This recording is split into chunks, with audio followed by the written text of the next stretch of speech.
Más de 3.200. Escúchalo bien.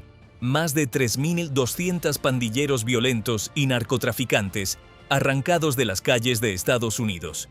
El director Patel y todas estas agencias han estado trabajando sin descanso para desmantelar el liderazgo, pero también están sacando a cada pandillero de las calles, cada traficante. Sinaloa, CJNG, MS-13 y más, 6:12 de la mañana. Arlington, Virginia, dentro del Pentágono. Un asesor senior custodia 3.8 kilogramos de cocaína pura, escondidos en un compartimento de acero, una brecha del cartel en el corazón mismo de la defensa estadounidense. Déjame mostrarte algo. Enviaron a gente a nuestro país que no queremos. Mandaron a sus narcotraficantes y a su gente de las drogas. Enviaron personas desde sus instituciones mentales hacia nuestro país y los estamos sacando. 3.800 arrestos, más de 240 millones de dólares en fentanilo, metanfetamina, cocaína y armas de grado militar incautadas, extendiéndose desde Virginia hasta 17 ciudades principales. La mayor violación de seguridad interna jamás descubierta en suelo estadounidense.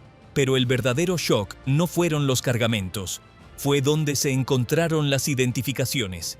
No solo contrabandistas, sino empleados del Pentágono, coordinadores federales y funcionarios estatales con acceso de máxima seguridad. Las mismas personas en las que confiamos para defender a América estaban ayudando secretamente a socavarla. Para entender cuán profunda es realmente esta infiltración, dale me gusta ahora y quédate conmigo, porque lo que viene a continuación es algo que cada estadounidense necesita escuchar. 6:12 a.m. Arlington, Virginia. Una verificación de cumplimiento rutinaria dentro de un ala de apoyo de la oficina del secretario de Defensa se convirtió en una alarma nacional. Detrás de una simple impresora de oficina, los investigadores encontraron un compartimento de acero oculto. Dentro había 3.8 kilogramos de cocaína pura, $74,000 en efectivo y una pistola Sig Sauer P-320 cargada. Esto no era evidencia de una redada. Fue descubierto dentro del espacio de trabajo del asesor senior de políticas Michael R. Hanford, un hombre de confianza con logística militar. Cuando los agentes lo esposaron, Hanford no dijo nada, sin excusas, sin reacción. Ese silencio fue más aterrador que cualquier confesión. Horas después, en Quantico, los analistas abrieron su laptop encriptada. Lo que vieron puso al Pentágono en alerta máxima. Envíos secretos, empleados corruptos y casas de seguridad en vecindarios tranquilos. Lo que comenzó como una verificación rutinaria acababa de exponer la primera grieta en una brecha mucho mayor, una que alcanzaba profundamente dentro de las propias instituciones de América. Si estás comenzando a ver qué tan profundo llega esto, dale me gusta y escribe peligro. Lo que viene después se vuelve aún más oscuro. Para cuando el sol salió sobre Quantico, la verdad oculta dentro de la laptop de Michael Hanford ya estaba, enviando ondas de choque a través de cada agencia federal. Los archivos no eran notas aleatorias o correos electrónicos dispersos. Estaban organizados, con marcas de tiempo y codificados, mostrando meses, posiblemente años de infiltración silenciosa. Y mientras los analistas profundizaban más, la sensación de peligro se volvía más pesada. La primera carpeta contenía registros de ruta para 22 envíos encubiertos moviéndose a través de canales militares. Estaban disfrazados como transferencias rutinarias de equipo, insertados en listas de carga legítimas y aprobados con la firma digital de Hanford. Cada envío dejaba claro que el cartel había aprendido a esconderse dentro del propio sistema del gobierno. La segunda carpeta era peor, una hoja de cálculo de 37 empleados federales y estatales, cada uno etiquetado como confiable. Algunos trabajaban en logística, otros en adquisiciones. Unos pocos ocupaban posiciones administrativas que parecían inofensivas, hasta que la verificación cruzada mostró que tenían acceso a bases de datos de envío, sellos federales o calendarios de almacenes. La tercera carpeta expuso la profundidad de la planificación del cartel. 14 casas suburbanas repartidas por Virginia, Maryland y Carolina del Norte fueron alquiladas bajo identidades limpias. En papel, pertenecían a familias, jubilados o estudiantes. En realidad, Eran fachadas que alojaban a miembros del CGTNG, que se mezclaban en vecindarios tranquilos, donde nadie nunca cuestionaba un rostro nuevo. De vuelta dentro del Pentágono, funcionarios senior miraban fijamente el resumen de inteligencia inicial. Lo que vieron no fue un solo asesor corrupto.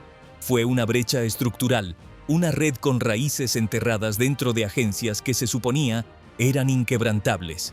Por primera vez en años, los centros de comando federales cambiaron a una postura normalmente reservada para amenazas extranjeras.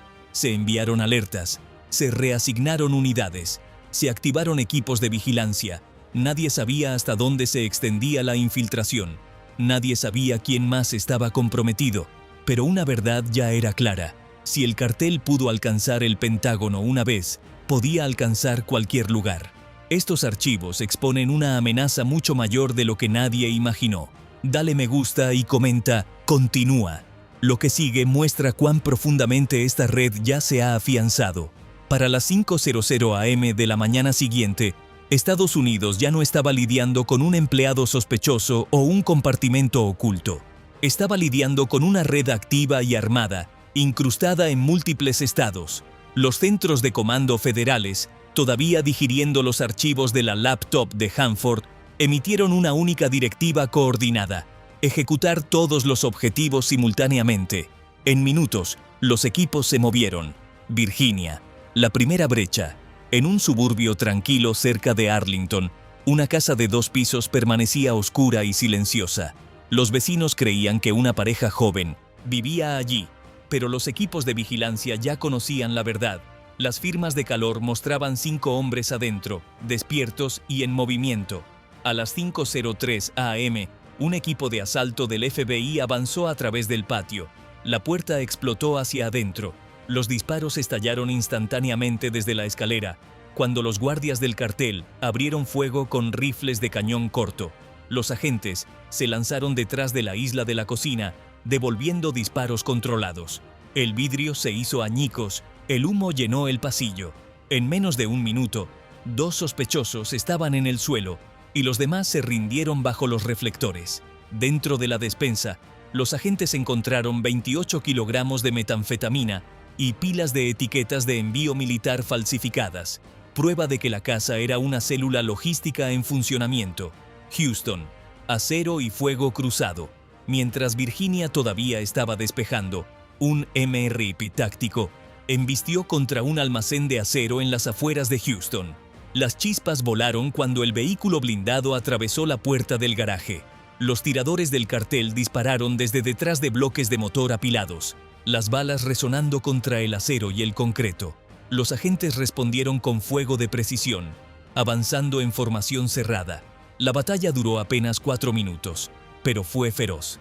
Granadas aturdidoras, rebotes, gritos en español y el eco de botas golpeando pasarelas. Cuando terminó, los agentes contaron 118 rifles, 7 ametralladoras y 42 kilogramos de cocaína, alineados en cajas disfrazadas como autopartes. California, desierto. La persecución. Muy al otro lado del país, en un tramo remoto del desierto de California, 3 operativos del CJNG huyeron en una SUV negra en el momento en que detectaron drones circulando arriba. El polvo explotó detrás de ellos mientras aceleraban por terreno irregular. Los drones mantuvieron la posición, marcando su ruta hasta que helicópteros del DHS rugieron sobre sus cabezas, inclinándose bajo y forzando a la SUV a detenerse. Los sospechosos corrieron hacia el desierto abierto, pero los equipos tácticos se movieron rápido, llevándolos bajo custodia sin disparar un solo tiro. Norfolk, los contenedores sellados. En el puerto de Norfolk, 6 contenedores con sellos federales impecables estaban a minutos de entrar en una tubería de distribución, pero los oficiales los interceptaron a tiempo. Dentro, precursores químicos, fajos de efectivo y cocaína empaquetada, destinada a ciudades de la costa este. Para el amanecer, los números eran asombrosos: 2.1 toneladas de narcóticos, 221 armas de fuego y 58 arrestos. Pero la victoria no trajo alivio. La evidencia recuperada de estas redadas confirmó lo que los investigadores ya temían. Esta red era solo una rama de algo mucho más grande, mucho más profundo y lejos de terminar. Si estas operaciones te impactaron, escribe sí. El peligro real no son las redadas, es lo que descubrieron. Para cuando las redadas terminaron y la primera luz se asentó sobre la costa este, los analistas federales ya estaban confrontando una verdad más oscura. La evidencia extraída de Virginia, Houston, California y Norfolk no simplemente confirmó actividad del cartel, mapeó un sistema de sombras completo, operando debajo de la propia infraestructura de Estados Unidos. Y ese sistema era mucho más avanzado de lo que cualquier agente esperaba cuando comenzó esta investigación. El avance llegó en Boston, dentro de un edificio federal sin pretensiones donde equipos de inteligencia habían pasado la noche ejecutando verificaciones cruzadas de documentos incautados en las redadas. A las 7:40 am, una analista empujó su silla hacia atrás y miró fijamente un patrón de agrupación formándose en una pantalla. 3 corredores distintos de movimiento, armas, narcóticos y dinero, cada uno viajando a través de negocios estadounidenses legítimos que no tenían antecedentes penales ni debilidades aparentes. El mapa seguía expandiéndose, nodo por nodo, hasta que el patrón parecía menos una ruta de tráfico y más una infraestructura paralela construida cuidadosamente debajo de la real. El corredor de armas corría a través de compañías de transporte en Texas y Tennessee. Estas empresas tenían historiales de seguridad impecables, auditorías limpias y contratos regulares entregando piezas de máquinas a bases militares. Pero las facturas recuperadas de Houston mostraban números de pieza idénticos siendo usados para enmascarar envíos ilegales. Cada caja tenía un gemelo, un envío legal emparejado con uno oculto, un espejo perfecto. El corredor de drogas se extendía a lo largo de la costa este, usando almacenes suburbanos, compañías de envío familiares e incluso un distribuidor de suministros veterinarios para mover metanfetamina y cocaína, disfrazadas como químicos médicos. En Norfolk, los investigadores rastrearon sellos federales falsificados hasta un especialista en adquisiciones retirado, que vivía tranquilamente en Delaware, cuya firma había sido copiada y reutilizada en docenas de envíos que nunca tocó. El corredor financiero era el más peligroso. Corría a través de salones de uñas, pequeñas tiendas de comestibles, talleres de reparación de autos e incluso canales de adquisiciones federales. Cada negocio generaba flujo de efectivo que parecía normal hasta que los analistas superpusieron los datos con actividad de transferencias al extranjero. De repente, conexiones inactivas con México, Guatemala y Colombia se iluminaron en el mapa. Mientras los agentes absorbían el alcance completo de la red, el pánico comenzó a establecerse en las oficinas federales. Esta no era actividad del cartel escabulléndose a través de la frontera. Esta era actividad del cartel escondiéndose a plena vista dentro de las comunidades estadounidenses, usando los mismos sistemas en los que la gente confiaba todos los días, y había estado operando sin ser detectada durante años. Luego vinieron las brechas internas. En Maryland, un empleado de logística intentó huir cuando vio a los investigadores acercándose. Cuando fue acorralado en el estacionamiento, sacó una pistola antes de ser derribado por agentes. En San Antonio, 2 oficiales de comunicaciones se encerraron dentro de una sala de datos restringida y destrozaron múltiples discos duros antes de que los equipos tácticos forzaran la entrada. La evidencia recuperada más tarde mostró que habían recibido pagos enrutados a través de una de las tiendas de comestibles silenciosas marcadas en el corredor financiero. En todo el país, el liderazgo federal se dio cuenta de algo devastador. El CJNG no había infiltrado una sola oficina. Habían infiltrado 9 agencias federales y docenas de oficinas estatales simultáneamente. La pregunta ya no era cómo comenzó la brecha. La pregunta era hasta dónde todavía llegaba. Suscríbete y activa la campana porque lo que viene después revelará cómo los muros comenzaron a derrumbarse desde adentro. Mientras la escala de la infiltración se volvía imposible de negar, el gobierno federal entró en una condición raramente vista fuera de tiempos de guerra. Funcionarios senior se movían entre habitaciones seguras en silencio, llevando carpetas que normalmente solo verían durante amenazas extranjeras. Pero esta vez, la amenaza no era extranjera. Estaba dentro del edificio, escondiéndose detrás de identificaciones y niveles de autorización. Antes del mediodía, los efectos dominó de la investigación comenzaron a desgarrar oficinas federales en todo el país. Las primeras grietas aparecieron silenciosamente. Un empleado que no se reportó al trabajo. Un supervisor notando una estación de trabajo repentinamente borrada. Un oficial de adquisiciones triturando documentos obsoletos que no estaban programados para eliminación. A primera vista, estos incidentes parecían pánico, pero el patrón dejó algo claro. Los empleados corruptos sabían que las paredes se estaban cerrando. En una oficina de campo cerca de Charlotte, los agentes llegaron para interrogar a un coordinador de nivel medio vinculado a un envío sospechoso. Pero cuando llegaron a su cubículo, encontraron la silla volcada, su identificación pegada al escritorio y su estación de trabajo limpiada. Las cámaras de seguridad más tarde mostraron que salió corriendo del edificio con una mochila, abandonando su auto en el estacionamiento y escapando a través de un sendero boscoso. Esa mochila fue encontrada más tarde cerca de un paso subterráneo de autopista, llena de teléfonos desechables y $9,800 en efectivo. En Denver, 2 contratistas federales intentaron algo mucho más audaz. Cuando detectaron a investigadores entrando al edificio, retiraron tarjetas de acceso restringido de una sala de almacenamiento e intentaron forzar la entrada a un armario de servidores. Su objetivo era obvio: eliminar registros de ruta vinculados al corredor financiero. Pero en el momento en que pasaron las identificaciones robadas, el sistema activó una alarma silenciosa. Los agentes tácticos los interceptaron antes de que la puerta pudiera abrirse.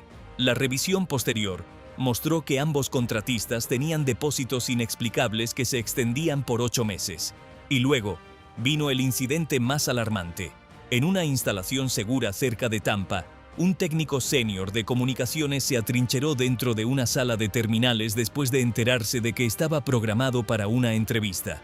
Cortó líneas de fibra, destrozó 2 dispositivos encriptados e intentó descargar una matriz de enrutamiento clasificada en una unidad personal. Mientras los agentes se acercaban a la puerta, gritó que no entendían la escala y que otros ya estaban limpiando cabos sueltos. El enfrentamiento duró casi 12 minutos antes de que la puerta fuera forzada y los agentes lo sometieran. Sus huellas digitales fueron recuperadas más tarde de empaques vinculados a los contenedores de Norfolk. En todo el país, estos enfrentamientos revelaron la misma verdad escalofriante. La influencia del cartel había llegado más profundo de lo que nadie pensó y estaba luchando para permanecer oculta. Para el anochecer, el liderazgo federal convocó una llamada de emergencia con directores de 9 agencias afectadas. Cada departamento reportó patrones similares: empleados desaparecidos, documentos triturados, sistemas borrados, renuncias inexplicables, solicitudes repentinas de licencia médica e intentos de violación de datos. Ya no parecía corrupción aislada, parecía un colapso interno sucediendo en tiempo real. El problema ya no era solo sobre drogas o armas, era sobre confianza. ¿Y qué tan rápido podía evaporarse una vez que un enemigo vivía dentro de las mismas instituciones destinadas a proteger la nación? Y mientras el día cerraba, una advertencia resonó a través de cada centro de comando. Si esta red luchó tan duro para esconderse, ¿qué más está ocultando? Si este colapso dentro de las agencias federales te preocupa, escribe Exponer. El capítulo final revela cuán cerca estuvo América de perder el control. Para el final de la semana, el gobierno de Estados Unidos enfrentó una realidad que no había confrontado en generaciones. Un enemigo que se había incrustado no en la frontera, sino dentro del sistema, alimentándose de la confianza ciega y el procedimiento rutinario. Las redadas, arrestos y enfrentamientos internos habían expuesto solo la primera capa. Debajo de esa capa, los investigadores ahora veían los contornos de algo más grande, una estructura construida para durar, diseñada para sobrevivir, incluso si caían operativos individuales. A las 9:15 am del viernes, líderes del FBI, DHS, DOJ, DOD, ICE, ATF y múltiples agencias estatales se reunieron dentro de una sala de conferencias segura en Washington. Las pantallas iluminaban las paredes con mapas, cronogramas y marcadores rojos extendiéndose por el país como fracturas en una fundación.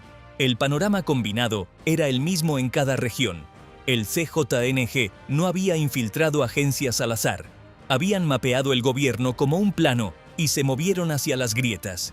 En respuesta, el secretario de Seguridad Nacional anunció la creación del Grupo de Trabajo de Restauración de Integridad Federal, FIRTF, una unidad nacional con autoridad mucho más allá de un equipo de auditoría típico. Su misión era directa e intransigente: identificar cada canal comprometido, revertir cada huella del cartel, reconstruir cada tubería corrupta desde adentro hacia afuera. La primera fase comenzó inmediatamente. Los equipos se desplegaron por 9 agencias federales, extrayendo registros de oficinas de adquisiciones, centros de comunicaciones, departamentos de autorización, salas de control de envíos y almacenes regionales. Descubrieron identidades falsificadas escondidas dentro de sistemas de recursos humanos, réplicas de identificaciones no autorizadas, solicitudes de adquisiciones vinculadas a empresas fantasma y portales de mensajería encriptada, disfrazados como actualizaciones rutinarias de software. Cada nuevo descubrimiento amplió la escala de la operación. Mientras tanto, los equipos de campo lanzaron una segunda ola de acciones en múltiples estados. En Nueva Jersey, los agentes incautaron una unidad de almacenamiento llena de uniformes federales sin usar y tarjetas de identificación falsificadas. En Phoenix, descubrieron un enrutador de datos que había estado reenviando silenciosamente manifiestos de envío a servidores en Ciudad de México. En Seattle, los investigadores allanaron una casa alquilada bajo el nombre de un veterano muerto hace mucho tiempo. Dentro, había laptops conectadas a bases de datos de adquisiciones y mapas de calor que coincidían con rutas de distribución del cartel. Cada descubrimiento reforzó la misma verdad escalofriante: la infiltración no fue improvisada, fue diseñada. De vuelta en Washington, los analistas superpusieron nuevos hallazgos en un mapa consolidado. Cuando los marcadores finales se iluminaron, un silencio cayó sobre la sala. La red se extendía a través de docenas de oficinas estatales, 9 agencias federales y cientos de socios del sector privado conectados sin saberlo a operaciones del cartel. Era una telaraña, y América había estado caminando sobre ella sin darse cuenta de que estaba allí. Por primera vez, el liderazgo federal entendió el peso completo de la amenaza. El cartel no había intentado dominar a Estados Unidos desde afuera. Había intentado crecer silenciosamente debajo de las instituciones que lo defienden, usando la confianza robada como su arma más poderosa. Y mientras los investigadores miraban fijamente el mapa brillante, uno que todavía tenía espacios en blanco aún por llenar, una pregunta se elevó por encima de todas las demás. Si esta es solo una red, ¿cuántas más ya están tejidas en la columna vertebral de la nación, esperando el momento para emerger? Comparte este video ahora. Cuéntanos desde dónde nos ves en los comentarios. Lo que se desarrolló a través de Virginia, Texas, California, Norfolk y 9 agencias federales no fue solo otra operación federal. Fue una llamada de atención, un recordatorio de que las amenazas más peligrosas para una nación no siempre vienen de fronteras distantes. Pueden crecer silenciosamente dentro de las mismas instituciones destinadas a defenderla. Los compartimentos ocultos, las etiquetas falsificadas, los empleados corruptos y las casas disfrazadas como residencias familiares normales expusieron algo mucho más profundo que el tráfico de drogas. Revelaron un sistema vulnerable a la infiltración, debilitado no por la fuerza, sino por la confianza, depositada erróneamente en las manos equivocadas. El CJNG no derribó la puerta, caminó a través de ella sin ser notado durante años. Sin embargo, dentro de este descubrimiento alarmante yace la fortaleza del país. Cuando los agentes derribaron puertas antes del amanecer, cuando los disparos estallaron en salas de estar suburbanas y almacenes de acero, cuando los investigadores armaron archivos triturados y servidores destrozados, América respondió con velocidad y unidad. Agencias que raramente comparten una sala se pararon hombro con hombro. Miles de hombres y mujeres se colocaron entre el público y un enemigo oculto. Esta historia no es solo sobre infiltración, es sobre resiliencia, sobre enfrentar verdades incómodas y elegir actuar antes de que la próxima brecha crezca aún más profundo. Proteger una nación no es una misión de una sola vez, es una responsabilidad constante. Si crees que estas investigaciones importan, si crees que los estadounidenses merecen saber qué está sucediendo debajo de la superficie, entonces Dale me gusta, comenta y suscríbete para que esta historia llegue a más personas. Tu voz mantiene el foco vivo. Tu participación asegura que estas advertencias no puedan ser ignoradas, porque esta batalla está lejos de terminar y la próxima capa de verdad puede estar ya esperando ser descubierta. Dale me gusta, suscríbete, activa la campana y cuéntanos desde dónde nos ves. Esto apenas está comenzando.